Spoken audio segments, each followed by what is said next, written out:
1987, at Cape Kennedy, NASA launched the last of America's deep space probes. With the success of Star Wars in 1977, every TV network wanted its own Star Wars-like science fiction show. While some networks already had shows in the works, they fast-tracked them for a 1978 season. One of those already in the works was Glenn Larson's Battlestar Galactica. It was first released in theaters in key markets in the US and then moved to TV, where it had strong ratings in the first season. With the success of Battlestar Galactica and Star Wars, Universal wanted their own and turned to the Battlestar Galactica producer Glenn Larson for a Buck Rogers television series. Taking a page from Battlestar Galactica, Universal released Buck Rogers in movie theaters on March 3, 1979, with the series to air later that year on NBC. The year is 1987, and NASA launches the last of America's deep space probes. Being that both shows were produced by Larson, this also means that they could save costs by using the same effect shots, props, and costumes. The series starred Captain William Rogers, aka Buck Rogers, played by Gil Gerard. In the pilot episode, we found out that Buck Rogers launched off in his Ranger 3 spacecraft in May of 1987. Due to a life support malfunction, Buck Rogers was frozen until his spacecraft was found in 2491, 504 years after he went missing. Back on Earth, Buck found out that Earth had to be rebuilt after a nuclear war that happened on November 22, 1987. Due to this, Earth was now under the protection of the Earth Defense Directorate. Buck tries to fit into the new 25th century while undercover to help Earth defend against evil forces trying to take over the planet. Along to help him is a friend and at times a lover, William Deering, played by Aaron Gray, a high-ranking Starfleet pilot. Buck also befriends Twiggy, a smart robot who is voiced by Mel Blanc. Someone isn't gonna like that. Twiggy would also become Buck's sidekick and at times the comic relief. The first season did well in the ratings for NBC. It wasn't a smash hit, but it did pretty good for NBC, but it didn't get much love from the critics. One of the loudest critics of the show was its star, Gil Gerard.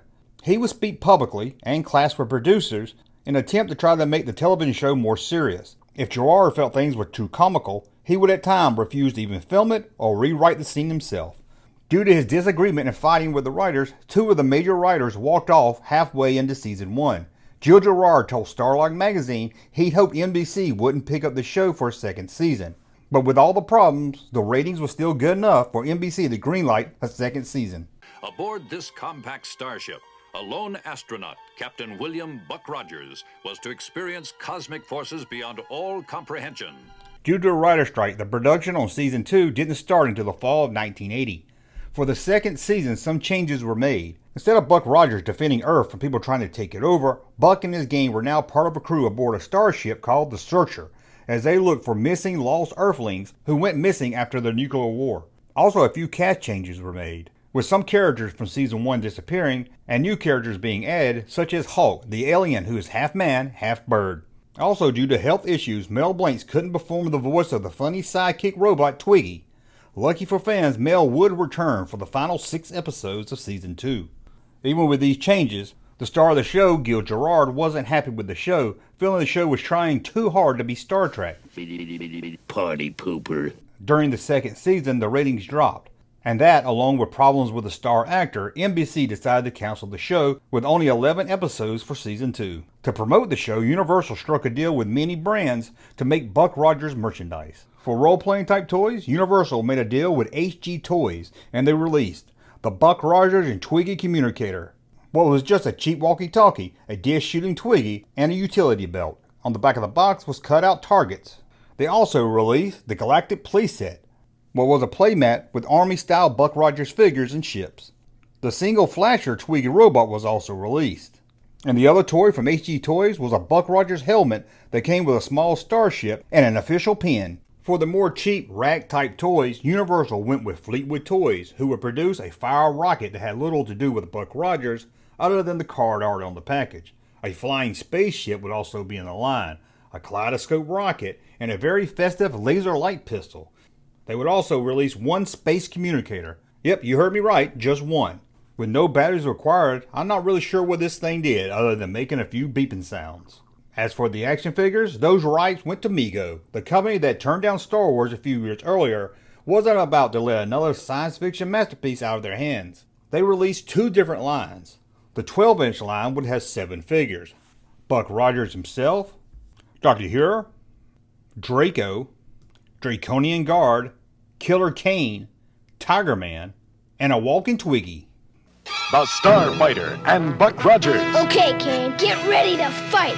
Meet Kane and the Draconian Marauder. They also released a 3.75 figure line. Those figures in that line was Ardella, Buck Rogers, Dr. Heuer, Draco, Draconian Guard, Killer Kane, Tiger Man, Twiggy, and Wilma Deering. Also, a line of vehicles were released for the smaller line. The Draconian Marauder, Land Rover, Laser Scope Fighter, and a Starfighter. Also released was a playset, the Starfighter Command Center. Overall, the 12-inch line looked really well done, at least for the time period. But this was a time where kids were moving away from the 12-inch doll-like size. For the 3.75 Mego line, they went with a more articulated body, much like G.I. Joe would use a few years later. But these figures were poorly made. The rubber band holding the waist and legs together would often break off, leaving a lot of kids with Buck Rogers action figures missing legs. The figures looked cheap, at least compared to Star Wars that was dominating the toy aisles at the time. Due to low sales, Mego decided not to do a Series 2 in 1980, leaving kids without an action figure of Hulk. Even if they're not the best looking action figures, a lot of kids did love them, and today they have a high retail value on the secondary market, as adults try to complete their Buck Rogers action figure collection.